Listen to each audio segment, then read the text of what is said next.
Sebuah video viral di media sosial disebut-sebut sebagai kabar terkini Ferdy Sambo.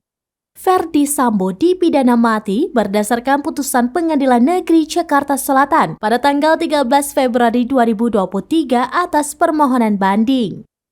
Belum ada babak baru sejak sidang putusan banding tersebut, tetapi sebuah video menyebut bahwa ada kabar terbaru dari Ferdy Sambo. Video tersebut dibagikan oleh akun @heralops pada Kamis 15 Juni 2023 dan lantas mendapatkan sejumlah reaksi dari para warganet.